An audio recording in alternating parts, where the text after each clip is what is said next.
and Alex Powers.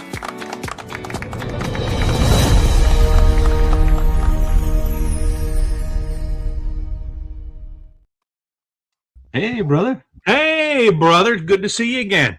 You as well. It's been a whole nother week. I'm surprised we didn't lose you again. Well, the show just started, so I could go away just like that. That's you true. never know. Knock on wood. Yes. I tell you what, it's great to be back. What has the history been on that? We had somebody die. We had your power die. A lot of death around. Yes, a lot of death going on. So thanks for joining us, folks. It is July 1st, 2026. We've made it halfway through the year. Happy birthday, America, and all that coming up. Grand Masters trip back east coming up.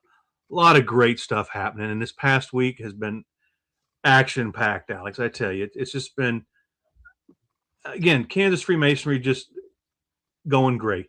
Even as some lodges are going dim or dark or non-active, whatever you want to call it, there's still a good amount of lodges pushing on through the hot weather. I mean, air conditioning is wonderful.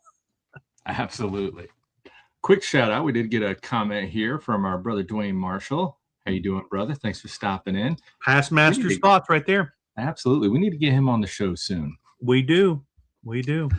So you mentioned there, and it made me think, because this is something my lodge had to examine some years back. I can't remember if it was when I was master or not, but Gardner historically went dark for the summer for ages and ages. And Kansas, we had a lot of farm agriculture, and that was historically done in lodges. But there's a mix of lodges that still do that for little reason, when they don't have the large demographic of their membership that still work as farmers, etc.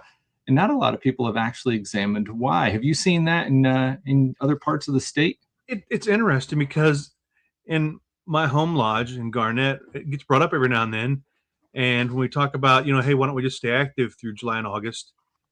I'm almost brought up on Masonic charges. It is just because we've always done it this way, so that's why we're going to continue to do it. And again, there's no reason to do it. We have air conditioning now. We're not on the third floor anymore, or the second floor, or meeting outside. So it makes. Hang on, stop. We've got a guest coming on tonight. What is on your shirt tonight? Oh, my shirt. Hey, it's 4th of July week, right? We got to get ready. We've got to get in, losers. We're crossing the Delaware. Okay, it's Brother Washington. That's right. It's Masonic. We're going to have to get your wife on the show to dress you, if nothing else, I tell you. But well played. Good shirt. I like it. I get it now. Wait, you said somebody's knocking at the door, though? I thought I heard something. But we do have a big knock at the door. Not as big as last week, I hope. That knocked me out. But we do have a special guest. I think he's woke up finally. He's been sleeping. We're trying to recover since Saturday night over in Emporia. We're happy to bring on the band camp director of the Kansas All-State Marching Band, Danny Hendricks. Welcome, brother. Yes, well, hello. So we didn't see a whole lot of you last week. You're kind of a blur. But how was band camp? Oh, it was great. They worked my tail off. 148 students. It was busy. I think I got about 4 hours of sleep each night. So, goodness gracious. Yes. And how's the accommodations over there at Emporia State? Oh, it's great. Everything's right there on campus. We don't have to take buses anywhere except for the pool, and that's about it.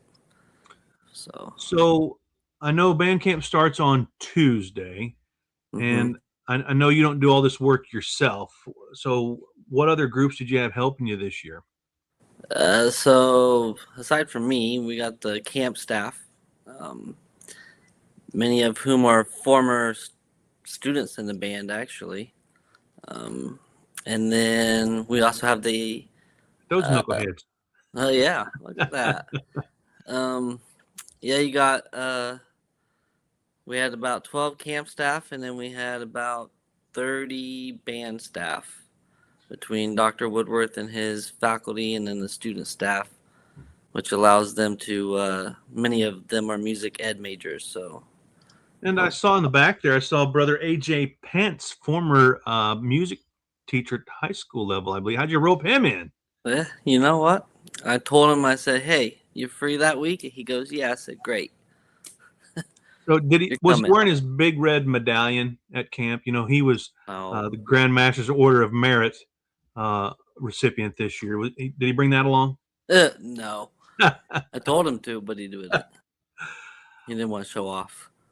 Well, you see, you saw that come up there. Our local band lover gave you a shout out, Danny. Probably wish me a happy Yes. birthday again. Yeah, right. That was I think that was Miss Emma, Jeff Thayer's granddaughter. There you go. So, Well, Danny, So- if you don't mind, this is something that we hear about in Lodge every year. It's something we know has been near and dear to the state, the fraternity for a long time. But I feel like either you're really in the know or you just kind of know, but you don't know. If you wouldn't mind, give us a little rundown of what this is, how long has it been going on, and what should we be looking out for next year so brothers around the state can get more involved or in the know. yeah. So this was the 43rd camp that we've had. So it started in 1984. Ran by the Kansas Masonic Foundation for many years up until 2019, and then Kansas Shrine Bowl took over. Thankfully, the Kansas Masonic Foundation still is a presenting sponsor of the band and all the Kansas Masons. Registration will probably open around January 1st for next year. But it's, it's a 5-day camp. They don't just come and hang out and go swimming, but they practice pretty much all day, all night. Now, I'm looking at the picture that Alex put up on the screen. That appears to be the Grand Master and the Council of Administration, or at least several of the members there leading the parade. Yes. The band. And fun fact, the Grand Master used to run this camp for many years. So Is that right? yes. So, wow. But we're grateful for their support. They've been very supportive of the camp. They make sure they're encouraging lodges to help sponsor and other Masonic bodies too. So. And I will say what's interesting about, I see it a lot in Kansas, especially at this event. Oftentimes in these parades, the Grand Master and the Council of Administration, which is generally the wardens, senior deacon, treasurer, secretary, they have the option to ride in a car up in the front of the parade. But here in Kansas for the past, I don't know, many years, at least last 10, 15, it seems like, at least 10 anyway, the Grand Master has chosen to walk with the band. Our band. And that is just, some people don't necessarily catch on to that, but I sure have. And I'm getting goosebumps as I tell you. Well, you had the honor of doing it twice as a Grand Master and a past Grand. I did. I was in one of the 80s bands, and it was the best, worst experience. It was so hot when we were in Wichita, but I had a great time, and being able to come back later on with those kids was great. And one of the best changes they ever did was bringing the kids to the camp, the hospital kids. Yes. To let everyone experience what they go through. And for so many years, that was only a thing for the football players. And so many of us missed out on that experience of interacting with those Shriners patients and seeing how crazy awesome they are. Right. Some of the things they can do is amazing to me. Tie So, your shoe with one hand. Yeah. Oh, no problem. Kellerman, did I hear that you were a band member back in the day? Oh yeah. Yes, back in the 80s. Picker, I'm trying to find a picture. Yeah. Where's the pictures at? We didn't really have cameras back then. Polaroids didn't last so long in the sunshine. Oh, yeah. And our shirts were a horrible yellow and white. It was horrible. What did you play? Look at me. What do you think I played? I played the sousaphone, of course. And That I will say the brothers, I should have brought it on. The one guy with the grade school recorder? Yes. I have where they normally give the Grand Master an autographed football. The band students signed a sousaphone cover for me. And then a few years ago, when they were doing they're asking lodges to help support the lodge or swag program, get that off the ground. Danny was a big part, and he made that happen again for me. So I have 2 sousaphone covers autographed by all the band students, and they're framed in my house. It's it's the silliest thing because I have framed sousaphone covers. So I'm a band geek through and through. That's a big instrument, man. And I know, It is. my wife and I, we played band instruments. I also played the violin. We still have a lot of those. Do you still have yours? I do not. Okay. Yeah, my parents would have never gone for that. So But maybe that we was can my work on a first new intro. Yeah, that was my first exposure to Freemasonry, was through the band camp. Is that right? Yeah. Okay. see- So if we can pick your brain a little bit, because I'm always curious on that from like the Mhm. public perspective.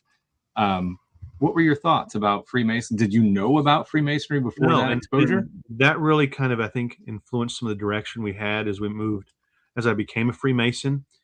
And I was allowed to, and I've been allowed several times to speak to the students.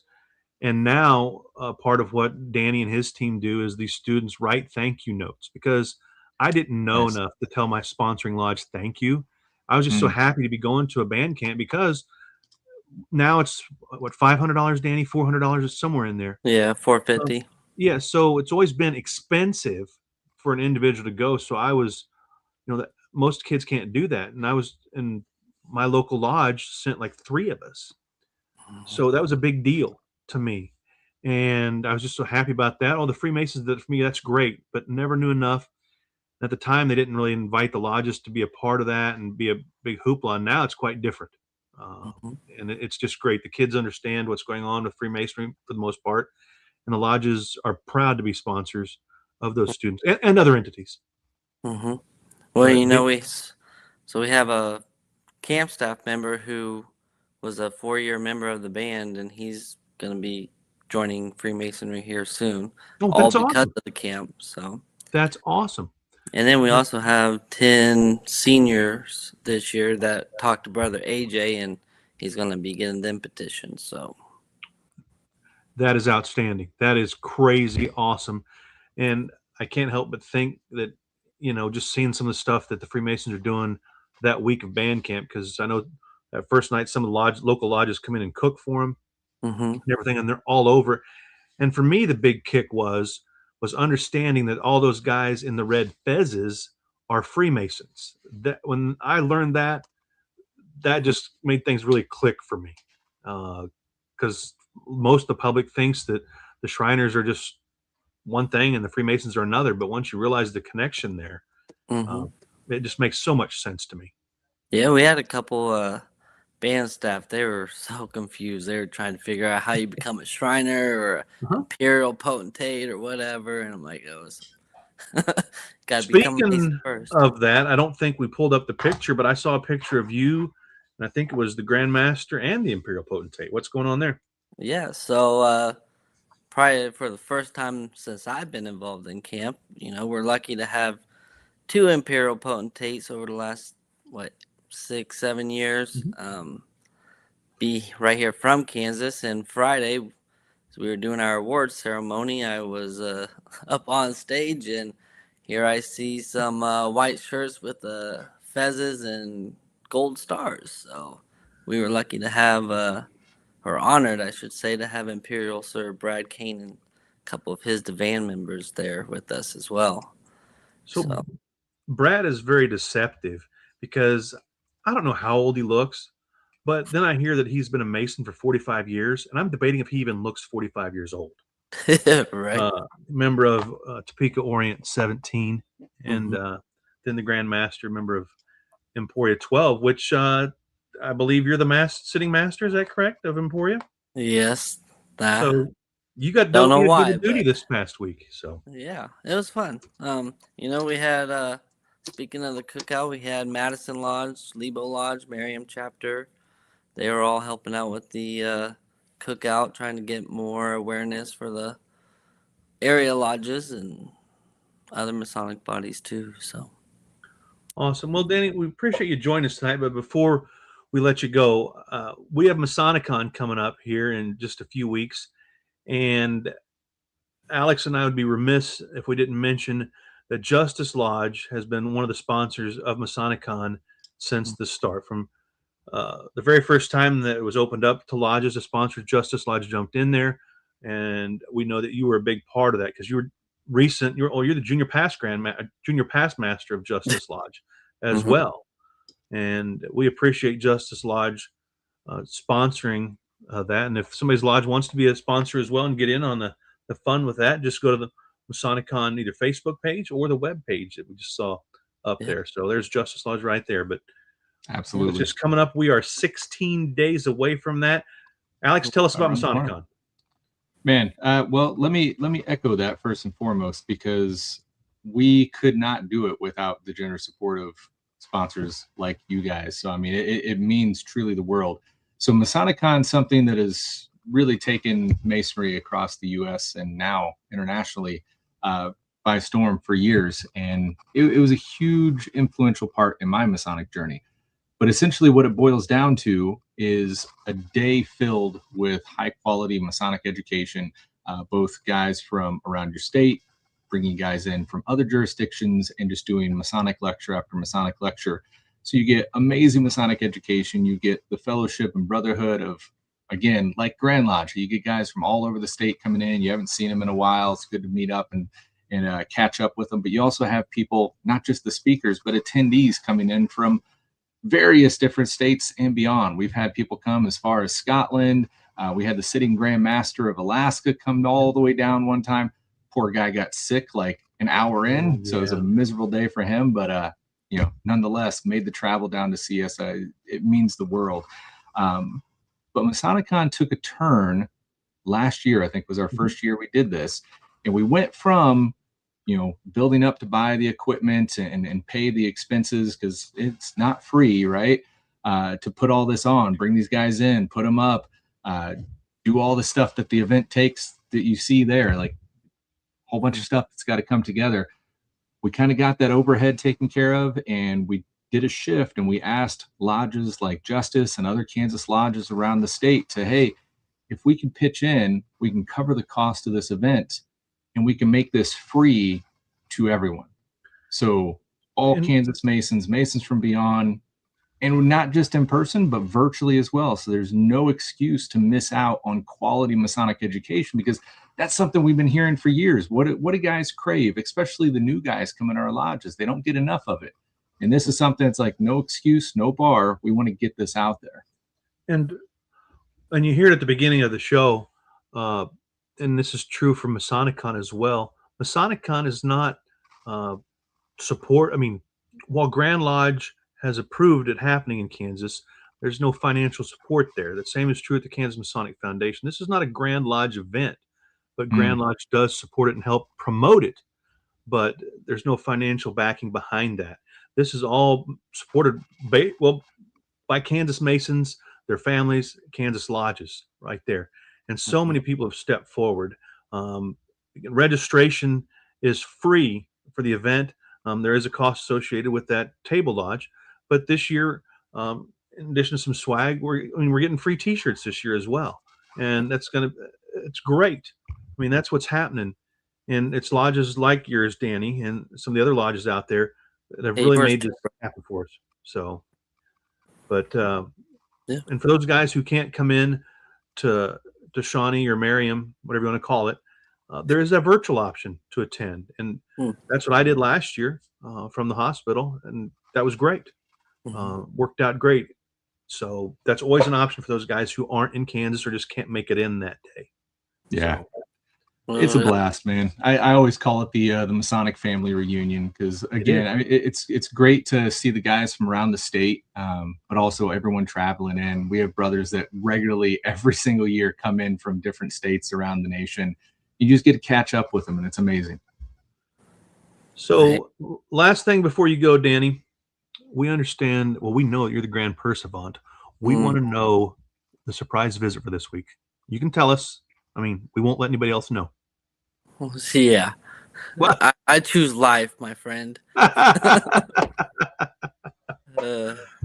tell you what, though, those have been fun. They've been interesting, but they've been fun. Oh, good. Well, Danny, again, thanks for coming on. We definitely want to have you back on. later this year to talk about the Grandmasters Roast and Toast happening. I think that's in October, I believe it is. Yes, October 10th in Emporia. Registration will probably open August 1st. All right. So. Well, thank you, Danny, and we will see you down the road, brother. All right. Thanks for having See you, me. brother. Thanks for stopping in. Mm-hmm. Man, it sounds like an amazing event, and I didn't realize the history that you had with that. That's pretty cool. Full round. Yeah. So tidbit there for those who didn't catch it. Danny's dad is the Grandmaster. So wait, that. Yeah. He doesn't tell a lot of people that, and but he doesn't trade on his dad's name. He trades on his own, and say what he's done really well. Again, he was master of Justice Lodge, and he's the one that kind of kicked him in the pants to get involved with Masonicon. I mean, there's some others there as well, but Danny was the driving force, made sure it was in the budget and everything to do that. And even though he's the past master there, it's important enough to him and that lodge to keep that going. So that's amazing stuff, man. So what else we got going on? Well, not a whole lot. So it's that time of year, right? And guys, we missed it. So Alex and I botched it. We were trying to prepare for the show, and we saw the Facebook post for the lodge with fireworks, but we can't find it. We missed it. We're sorry. Yeah. We are sorry. We looked on the Kansas Freemasonry page. We're not seeing it. We know some Masonic lodge is selling fireworks, maybe more than one. I bet more than one. And I would encourage guys, put that in the Kansas Freemasonry group. But if you can, shoot one of us, both of us, a message, the show a message, tag us, whatever. We'll make sure we get that shared out for you as well, because we want to support your lodges. Anything your lodge is doing, just shoot it to us. Whether it's after the show on the Facebook page, through a messenger to either one of us privately, we want to get that on the show to get it out there. And even if it doesn't get out there in time, it's going to be, archived here for future generations to see that you did something. 100%. I did not get a chance to throw this up, or I did. I failed to. We did see this posted by the Grand Lodge, and I saw one of the brothers in here. I see a few in makeup, but one of the brothers had shared this to his personal feed and said, "I can honestly say the first time I wore makeup to lodge." So what he's talking about, if you don't know, the Shriners clowns, there are some of those guys in there. And that is when the Grand Master opened the Grand Lodge of Kansas, and they officially received the Shrine Potentate, the Imperial Potentate, who's the leader of Shriners International. And they also recognize the potentates of the 5 shrine temples here in Kansas. So just awesome. Awesome Saturday, awesome week over in Emporia. Look at that crowd. And then jumping in, that's Danny's home lodge. So there you go. Yeah, Danny got to do that. Absolutely. Well, you can't beat that. I mean, especially to have something like that tied to your home lodge going on in town there. Such an amazing opportunity, especially to get your lodge active in the community. It's stuff like that. So many people will see those posts that, oh, Freemasons are still around. Get out. Get in your community. Let them see you. Let's see here. We've got Brother Brian Bradford here sharing, saying, hello, this is Brian Bradford, Killeen Lodge in Pratt, Kansas. I am ramrodding chairman to start a DMLA chapter. That would be great. Fantastic. That would be great, Brian. Brothers, if you've got young men that need something, DMLA is a great introduction to that. Teach them a lot of skills on how to be young men. And we had a young man in DMLA, I just lost his name, Eli, that he was, I think was state master counselor, did all that stuff through DMLA. And he was so proud to become a Master Mason this past year. And he attended his first Grand Lodge back in March. It was so great to see him there. A young man who came through DMLA. It did wonders for him and his fellow DMLAians. I don't know how I would say that. Fantastic organization, and we should probably have someone on from them as well, and we can learn a little bit more. Let's see here. We got a couple comments coming in. Brother Dwayne Marshall saying OP's got a cancer screening coming up soon. He'll send us the info. Definitely do that, brother. We'll get that shared out for you. And then Brother Hightower, author Jason Hightower from Topeka Orient, having a cancer screening coming up on August 9th or August 8th, 9 to noon at KU Med Urgent Care on Wanamaker. So if you're in the Topeka area, again, that's all free.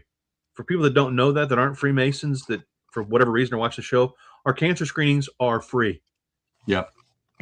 Well, and just like we were talking there with Emporia and the band camp and getting out in the community, this is a fantastic way to get in the community. As sad as it is, not too many of us can say that cancer has not touched our families, right? Like, it is unfortunately so widespread these days. And this is 100%. One of those things that we can easily impact the community with free resources. We've had, I know several Kansas brothers who participated, went to these cancer screenings and had cancer detected. And if not for those clinics, they wouldn't have been found, and they most likely wouldn't be in lodge today. So, and it's just, and again, that's free to do. Simple. They offer all different things there, but check it out. If nothing else, stop in to say hi. And if you want to do it, do it. Absolutely. But I think that's about all the stuff I've seen this week, man.